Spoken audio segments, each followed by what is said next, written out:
আমরা আছি এখন রমনা উদ্যানে। আমরা আজকে কোনো ইংরেজি শব্দ ব্যবহার না করে আজকে কথা বলার চেষ্টা করব।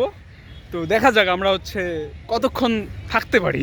কথা না বলে কি এই কাজটা করে?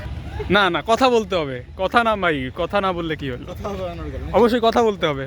কিছুক্ষণ পর রক্ষী বাহিনী আমাদেরকে বের করে দিতে আসবে হয়তোবা। এখন অনেক রাত, এখন অনেক রাত হয়ে গেছে, তো আমরা এখানে থাকতে পারি না।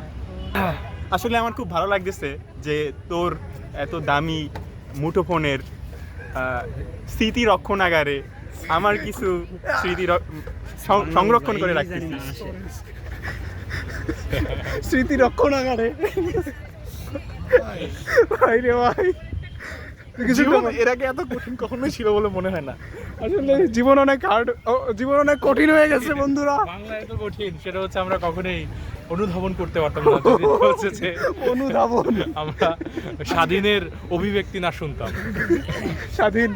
বাহ, তুমি তো অনেক ভালো বাংলা পারো। তুমি ব্যাকরণের শিক্ষকও দেবে। ব্যাকরণের আমাদের সঠিক উচ্চারণ অনুশীলন করা উচিত।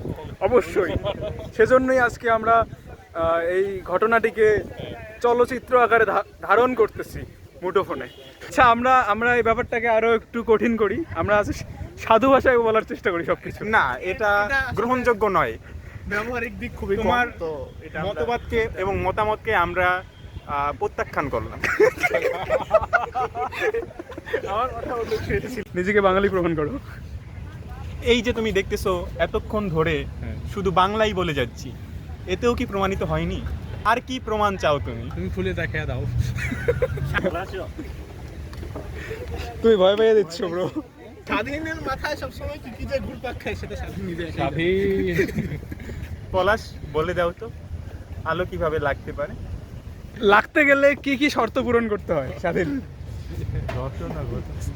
ও আচ্ছা, তাহলে আমি আগে ইংরেজি থেকে বাংলায় অনুবাদ করে তারপর বলতেছি। ফোনে বাহিরের বাহ্য ত্বকের প্রস্থচ্ছেদের ক্ষেত্রফলের সাথে পারস্পরিক সংঘর্ষে অথবা সংস্পর্শে যেই অনুভূতি সৃষ্টি হয় তাকে কি বলে? সেটাকেই লাগানো বলে। তাকে তো স্পর্শ বলে, শালা লাগানো বলে। স্পর্শ হচ্ছে লাগানোর ভালো শব্দ, ভালো পরিভাষা।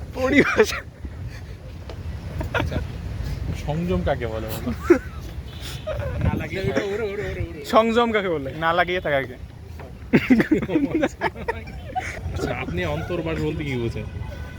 কারো মনে বাস করা কেউ। ভালো আছে তো? কি বলে আর বাংলা আছে, আমি তো